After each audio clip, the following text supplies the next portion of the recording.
Hi, everybody. Thank you for joining us. We will get started in about a minute. Just while we wait for people to get joined, I'll go over a couple of housekeeping items. You can use the chat feature, or sorry, you can use the Q&A feature if you'd like to ask questions. We'll either answer those live in the chat or live on the webinar when we start to wrap up. This webinar will be recorded if you want to share it with anyone after the fact or rewatch it back. There will be a short 5-question survey that's automatically populated in the browser at the conclusion of the webinar. So we'd really appreciate your feedback to continue to improve these for the future. Okay, for those just joining, again, you can use the Q&A feature in this webinar if you want to ask some quick questions, and then we'll answer those in the chat or later in the webinar. We will have a short 5-question survey for you to take. We'd really appreciate the quick feedback if you guys wouldn't mind doing that. So I'm going to go ahead and kick things over to Brian Steinloggy with Choice Solutions. Hey, thanks, Ellie, and welcome, everybody. My name is Brian Steinloggy. I'm one of the partners, and I co-lead up the sales team here at Choice. And so welcome you all. Some of you guys are customers, and so thank you for the opportunity to partner with your teams and your organizations. Some of you guys are prospects, and maybe just learning a little bit more about Choice and or to one of the key solutions that we get to bring to market. So either way, we're excited that you took the time to join us today. If you are a business owner like myself, and obviously backup, continuity, and security are what keep you up at night, you are in the right place. If you are a director and responsibilities for the execution of those solutions, of keeping, like I said, the backup and the continuity and the testing and the DR and all those components and the execution of that, well, you are in the right place. One of the things at Choice here, like I said, this is actually the solution that we leverage and utilize for our own solutions as far as for our backup and continuity. And in all sincerity is that the things that keep me up at night is making sure that our organization is backed up, making sure that we have a continuity plan, and making sure that we can test our DR. And also too, making sure that we have next generation endpoint solutions at both the BCDR and the endpoint. And so with our partnership, as we went out on the market and looked for a key technology vendor, obviously Assured DP was definitely heads above all the other competition, and with their partnership with Rubrik. So some of you guys also too might own your own Rubrik assets, and Assured DP can come alongside you. Some people are looking for a full service and an OpEx model, whether it's a managed model or even to just consuming it as a service. But they can deliver that as well. And so we love the flexibility that they offer. So for some of you who are not familiar with Choice, I want to go into a little bit about who we are. But the biggest thing is I want you to know is that DR is something that, I can even date myself here. Brian and I were joking, obviously, the follically challenged. We've been in IT for a while, but we can go back to 9/11. We can go back to Katrina. We can go back to these catastrophic events. And everybody always talked about doing a active data center and the desire of that for the resiliency. But the truth being told, and I can say this as all sincerity now, is that probably less than 15% of the organizations that we partner with can actually truly do active compute and DR. And so the reality is that's something that they struggle with because of the cost and the complexity. And that's why we believe the partnerships with companies like Assured DP can actually not only fill that void, but bring a tremendous amount of value. So we're really excited for this discussion. So we're glad you guys joined us here. But real quick, just on Choice Solutions here. Like I said, we were founded back in 1986 based on the two premises of values of doing the right things and treating others like we want to be treated. And so our CEO came out of one of the big four consulting firms, and really it's about advising on next generation technologies and how they can improve an organization and help educating customers on the options, but ultimately come alongside them no different than a lawyer or an accountant does for a business owner, but we come alongside as that technology advisor, helping bring ideas forward to help you propel your business or protect it as you go forward. And so this is our Choice family from all across the country, 70 different team members. So we brought them into Kansas City here in early spring. So it was a great time to be able to celebrate the success we had last year, but really to get together, collaborate on the partnerships that we get to work with, like companies like Assured DP. Where do we operate out of? Choice is headquartered out of Overland Park, Kansas, which is a suburb of Kansas City. We're focused in the central and the south. However, because of the expertise with partnerships like the AssureDP, with partnerships like Citrix and Nutanix and Microsoft Azure, we've actually done business with over 750 customers over the last 3 years across 46 different states.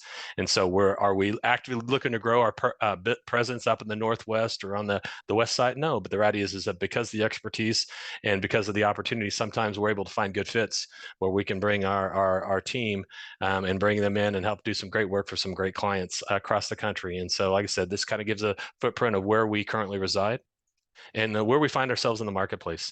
I think that everybody, both businesses and people, are the consumer or the actual users, are in the similar place. Is that the business benefits is that we're all trying to attract and retain key talent. They're looking to try to make sure that not only are they bringing that talent into the organization, but are they keeping them engaged? Are they empowering them to be productive? But most importantly, do they have security layers across that whole thing? And then that's from the business side, but let's go to the user side when they're coming in the marketplace. Is that are they offering, like I said, literally from being productive? And it's kind of that, work from anywhere, whether that's, we saw that with COVID, the ability to work from remote, work from a location where we can feel safe to do our jobs. Like I said, whether that's a remote office strategy, whether that's also too just our ability to grow and how we're going to leverage that with technology, but also too, they really want to have that high speed, that user experience, no matter where they're accessing the technology from. And very similar though, it's got to be consistent, but it's got to be secure. And so both companies and users are coming from the same place, but they're both coming from different desires. And so with the technologies we represent work with, we want to make sure that they work for both. Everybody finds themselves on some part of this generation of a cloud transformation. Some customers are just putting their toe in the water with maybe Office 365. Some customers have really solved the complexity of on-prem infrastructure and they've looked to a private cloud offering like a Nutanix where we consolidate some of those stacks. Some of them have already taken the leverage of, like I said, maybe we already got our unified communication platform to the cloud. Now we're looking at the next maybe challenging, cumbersome workload, which is what we'll be talking about today, is backup and continuity, and making sure that can we really hit the remote time objectives and the remote point objectives that the company needs to be able to survive in an outing, whether that's a security incident or whether that's a weather incident. And so, like I said, that brings conversation with the companies like AssureDP DP really relevant on where they're at on this journey, because also too, they want to make sure that the solutions they put in place not only fit for where they're at today, maybe they're in a colo or in a data center, but they're also looking to go to the cloud. And we want to make sure the solution offering that they leverage can not only grow with them today, but also to grow with them tomorrow as they look into the public cloud. What does Choice do?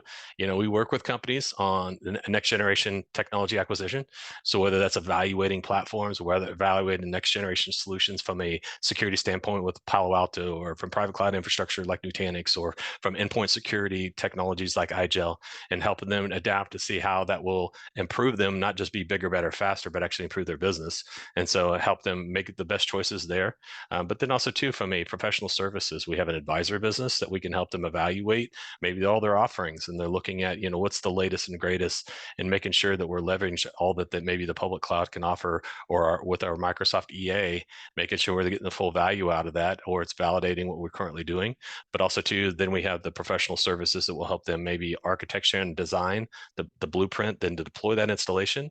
And one thing that we've been doing over the last 7 to 10 years, actually probably 7 to 9, was organizations have gaps. They have gaps in finding, we talked about attracting and retaining key talent, is that we have a managed service business. So where we take our team tools and technology and we come alongside them, and we help them basically with solutions. Maybe we help them keep the lights on in the management of the infrastructure. We bring in a vendor like AssureDB to manage the backup and the DR and the continuity, but then we manage their on-prem infrastructure with our systems, and then they can focus their efforts and their team on actually improving the businesses, which will really improve how they're going to market serving their customers, not just trying to keep the lights on.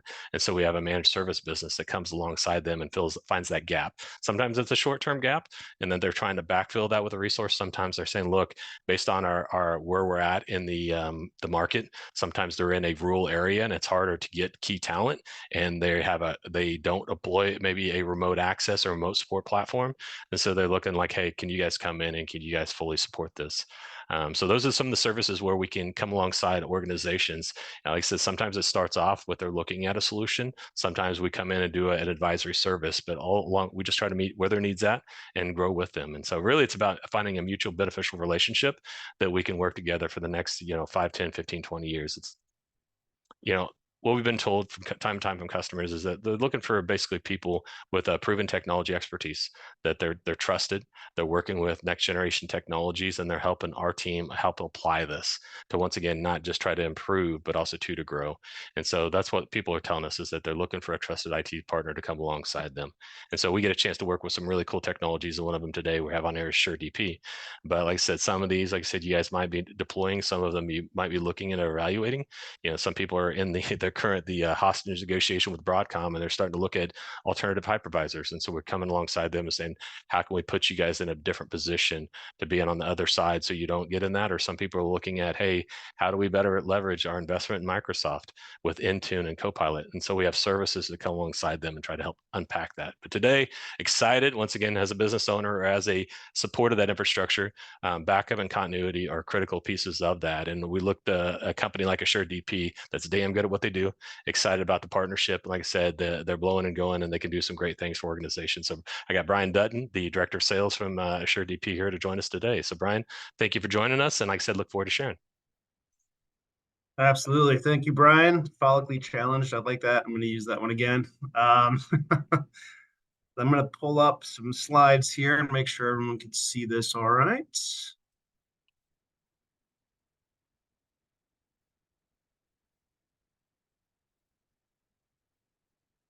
Switch up my display settings here for you.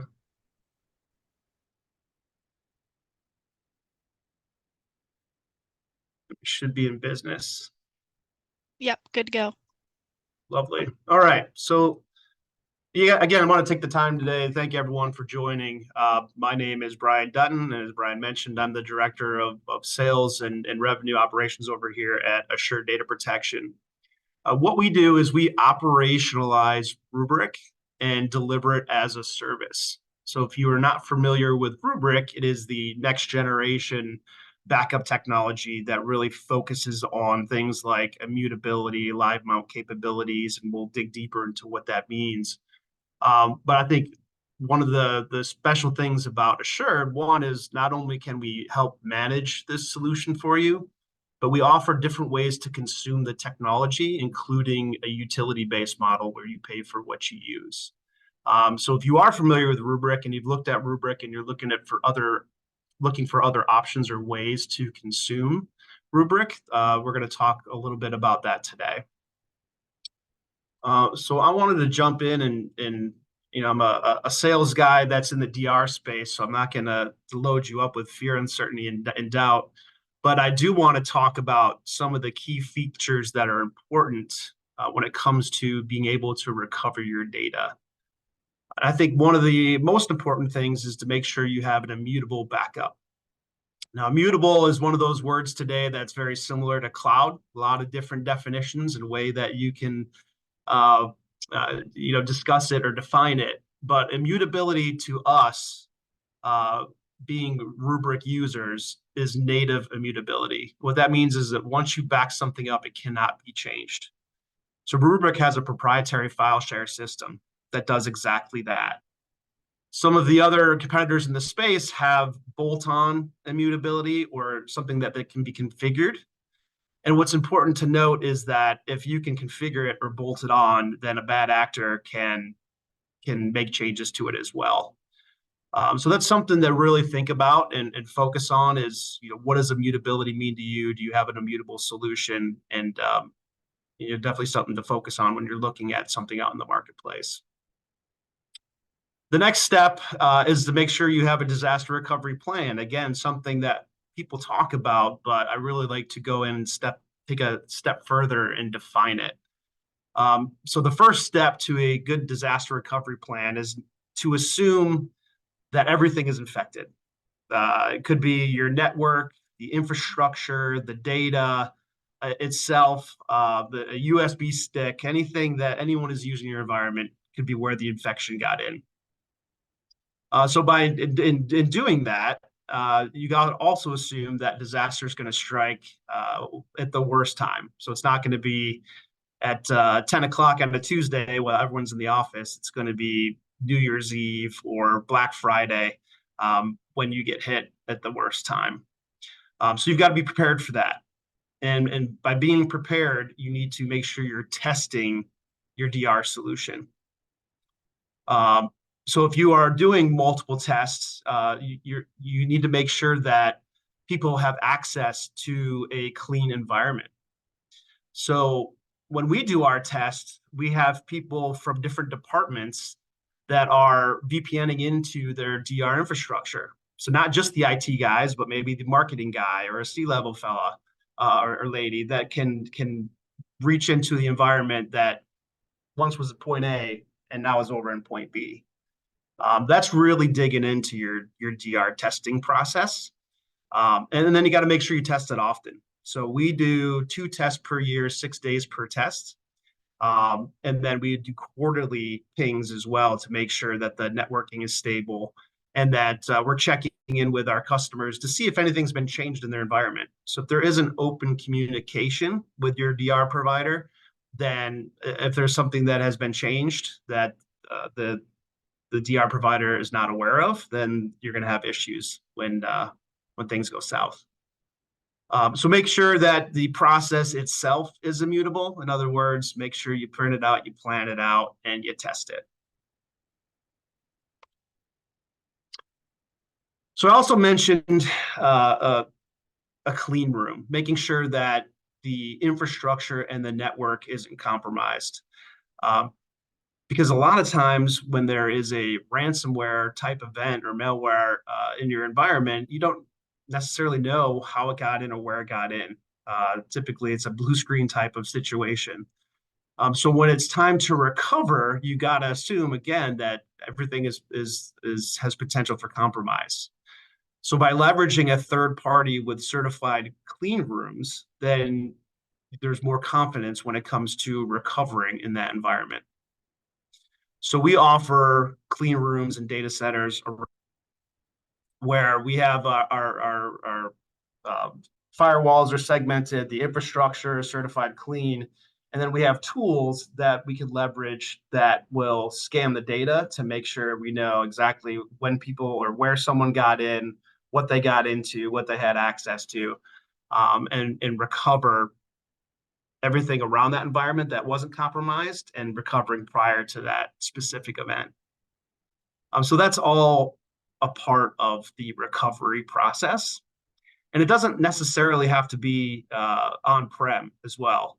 A lot of people, we have this discussion, we assume on-prem, but more and more people are moving into the cloud and have workloads in the cloud. So we got to make sure we're discussing that as well.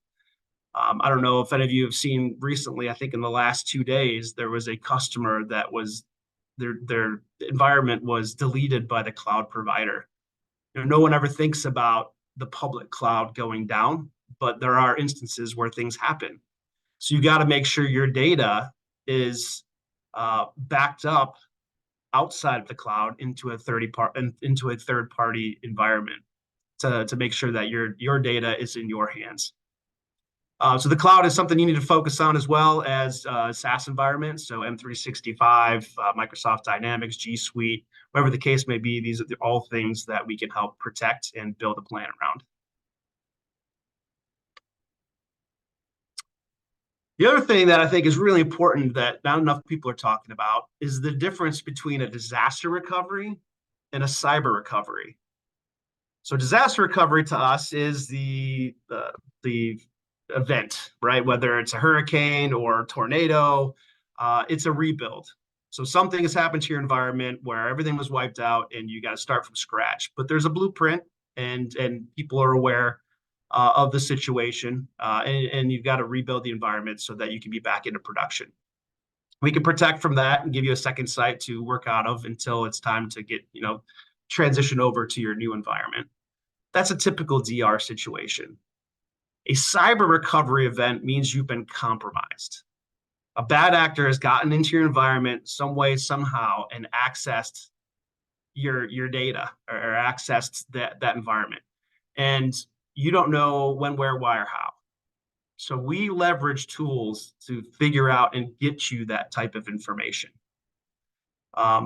It starts with a zero trust data protection solution, which is what we use is what we call foundation. It's our base level solution.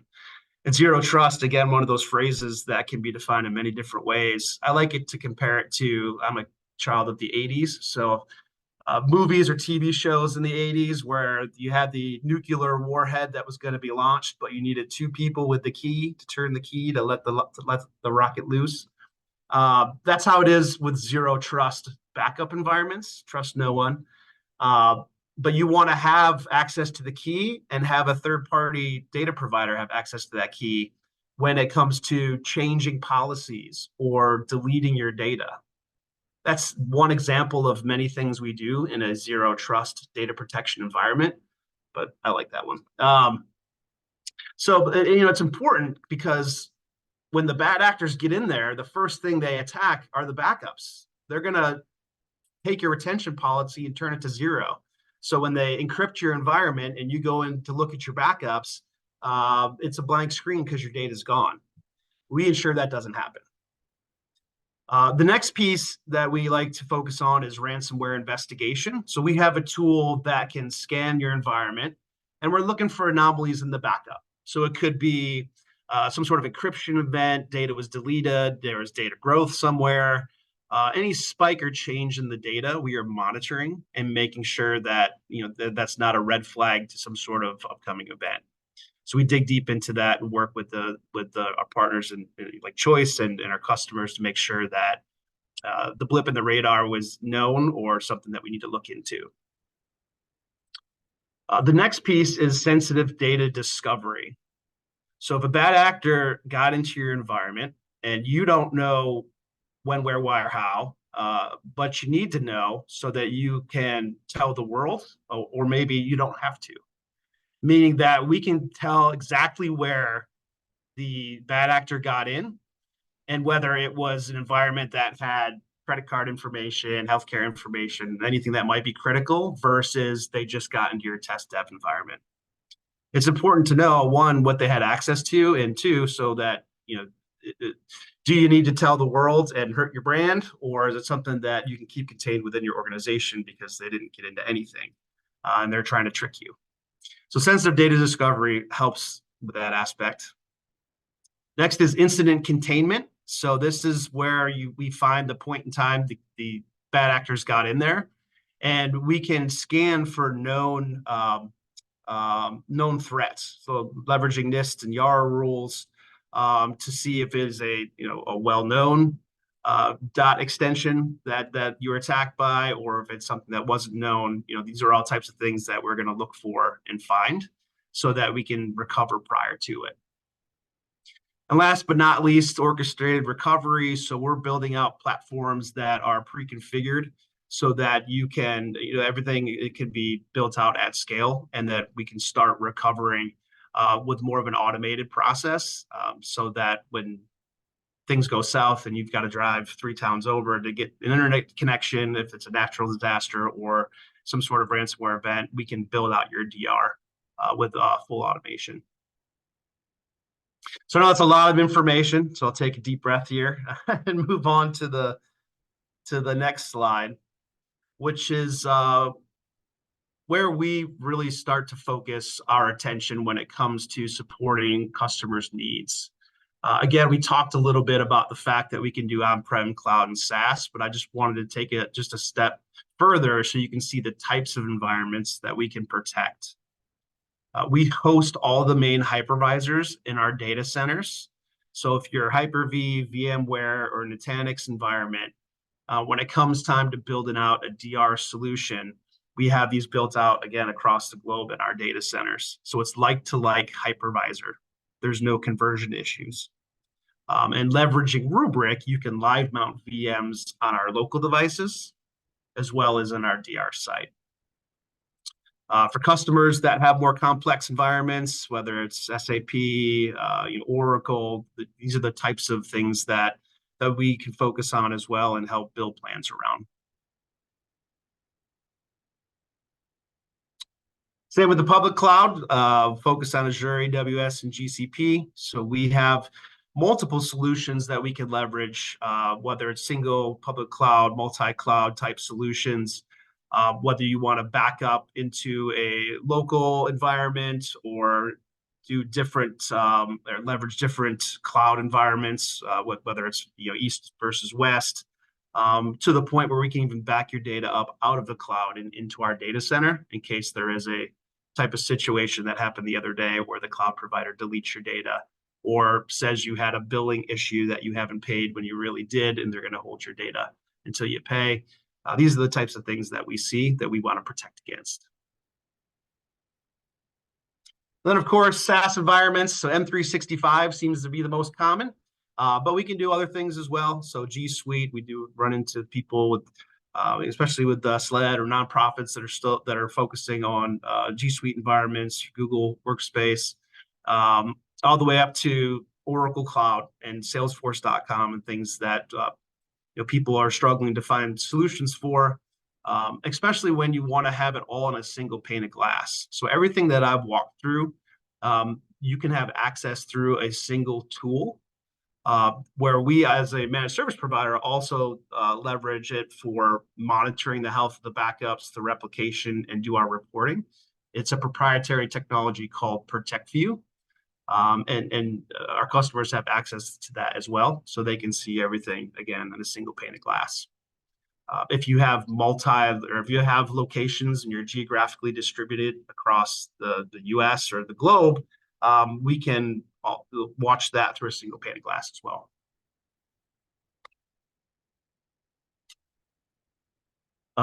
So disaster recovery, we talked a lot about DR. I wanted to, again, take it a step further and explain a little bit more of what disaster recovery means to us.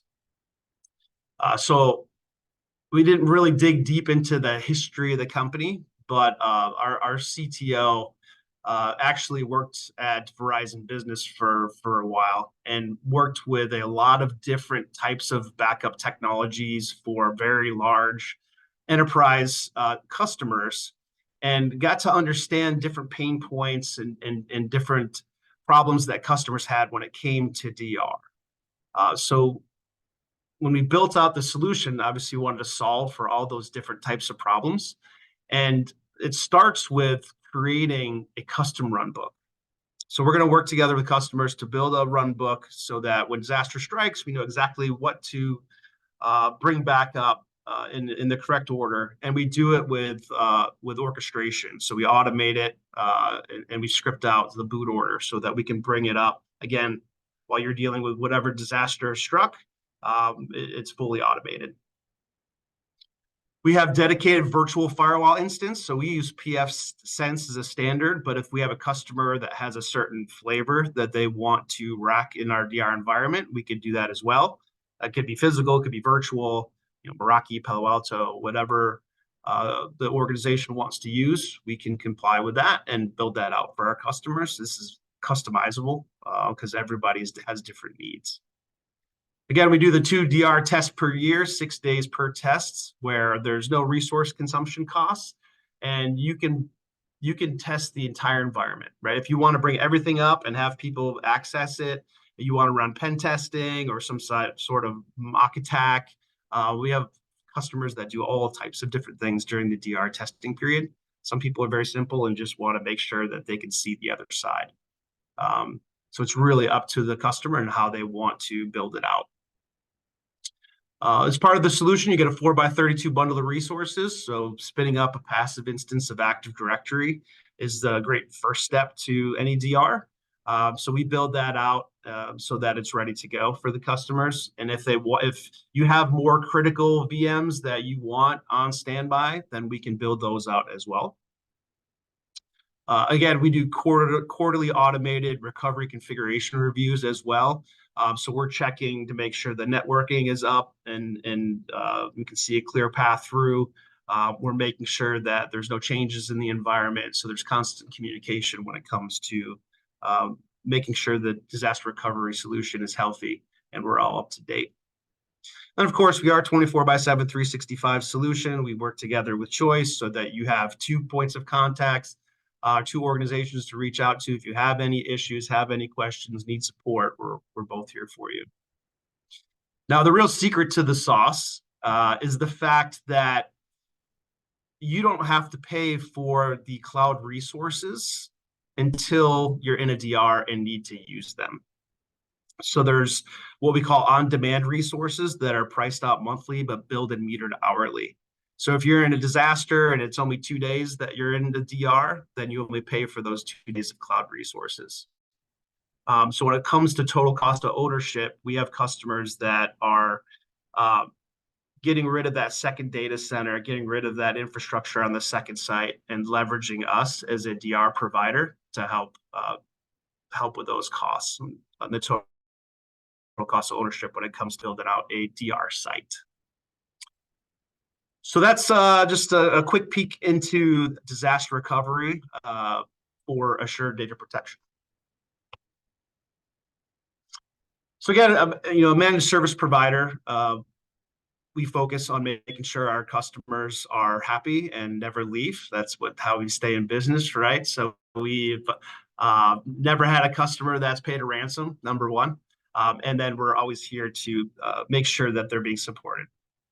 So again, it's 24/7 proactive monitoring, and we do a memorialize every 24 hours to send a report. Not because it's a fun read, more for auditing purposes, but you're happy to read, go ahead and read it if you want. You get a client services support team as well. So we have folks that are solely focused on making sure that you have everything you need. So if there's a ticketing issue, a billing issue, doesn't matter if it's technical or business side, you're going to have access to a team that's going to give you that type of support. And then, of course, you'll always have choice as well to lean on if you have any additional questions or concerns. So that's a big part of the value add, is the fact that we've been operators in this space for the last 8 years, solely focused on Rubrik. Our leadership team is built of backup and DR guys. Our leadership team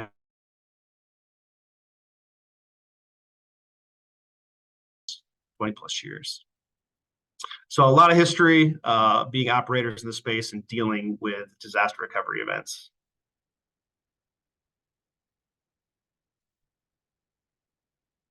Quick success story. So we have a Kansas City healthcare provider that is a customer of ours. Lots of different locations. So they had geographically distributed data that needed to be protected. But more importantly, they had a MRI application, processing application that needed NVIDIA GPU chips as part of their DR solution. Nutanix environment, again, so they needed to have like-to-like hypervisor DR solution. So we worked together with Choice to build out exactly what this customer needed. They had a customization challenge where they were looking for options and they couldn't find anyone to meet their specific needs. And so we were brought into this process. So we built out a custom solution for them, built it out in our data centers. I believe they're leveraging Ashburn, Virginia as their second site, which is an Equinix facility. So if there's any questions or concerns around compliance or things of that nature, then we check a lot of boxes with the data centers that we leverage. But again, they're looking for a customized solution. We were able to provide that for them and give them exactly what they needed for their specific NVIDIA challenge, which has provided them, obviously, a solution that they can leverage as they need it. So both for backup and disaster recovery as a service. So that is the slide deck that I had prepared for today. I kind of wanted to open it up and see if there's any questions about any of the information that we provided this far.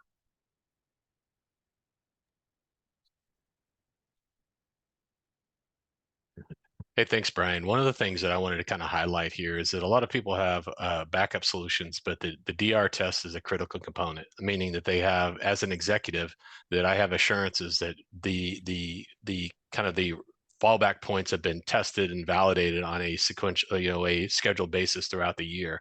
Can you go into that a little bit more detail? I know you said multiple times a year, but what does that look like for a client? And for an executive, do they get some, is there something that they can receive that can give them some assurance that their team can send up, said, hey, we've ran this and here's the validated? Because the other thing I like about your guys' service is that, people can kind of wade into the water with you at a level 2 and just doing backup and continuity. But then when they're ready, maybe it's budget, we can do the level 3, which includes the DR as a service as well. So if you wouldn't mind expanding on that a little bit. Yeah, absolutely. So we have different tiers of service. What we've been talking about today with the DR is our tier 3, our top level service.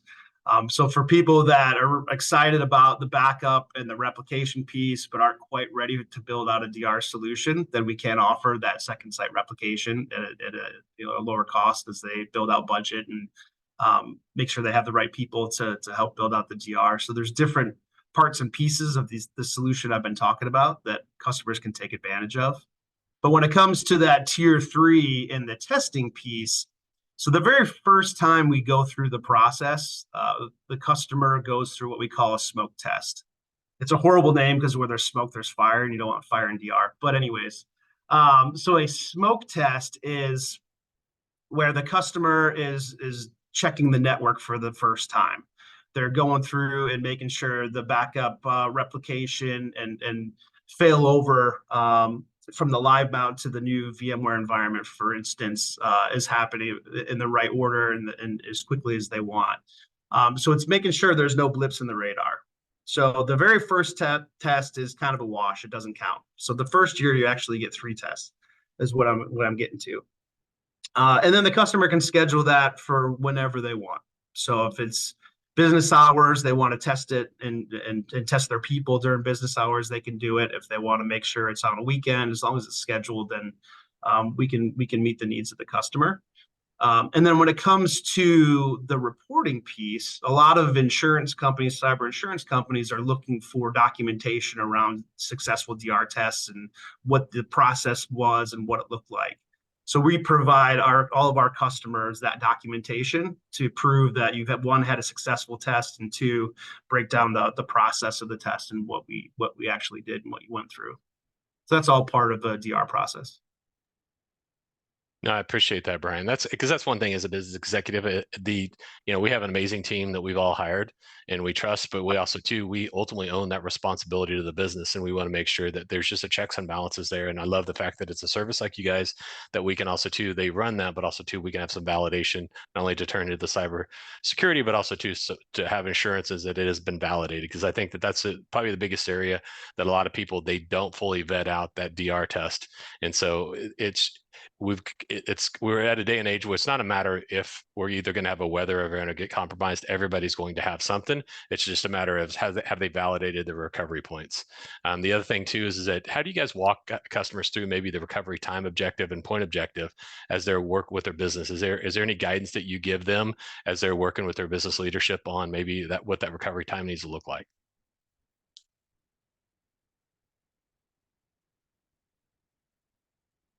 Brian, I don't know if you froze up. Out there? There you go. You're back. Oh, yeah. Looks like my internet connection is unstable. So it sounded like you were asking a question around the RTO, RPO. Correct. How do you walk a customer? Because I know that we have a very large customer in Kansas City that prior to an incident, they had a 24-hour recovery time objective, which it sounds novel when you're talking about budgets, but truth being told is that we could just talk about that just one gap there, how long a couple seconds is or a couple minutes, especially when your whole business is down, how that could be 24 hours. Is there any exercise you can walk businesses through as they're evaluating what that time objective and point objective needs to be for the business to actually function? Yeah, so our technical team they absolutely work through that process, pre-sales all the way into implementing a customer. So we walk through specific timelines. What is your RPO, your RTO? What does it need to look like? How big are your VMs? How long does it take to replicate a VM, stand it up on our data center? So we'll work with customers to meet their specific needs. So if there is a customer that needs real time, we can build out solutions. There's always a way to get things done and a way to get it done as quickly as the customer needs. It just depends on costs and things of that nature. But there's very rarely is there something that we can't do. So it's really just breaking it down with the customer, figuring out what their needs are, and talking through what the components look like and what the cost is. And Because everyone wants the fastest, the quickest, the best DR until it's time to talk about dollars and cents.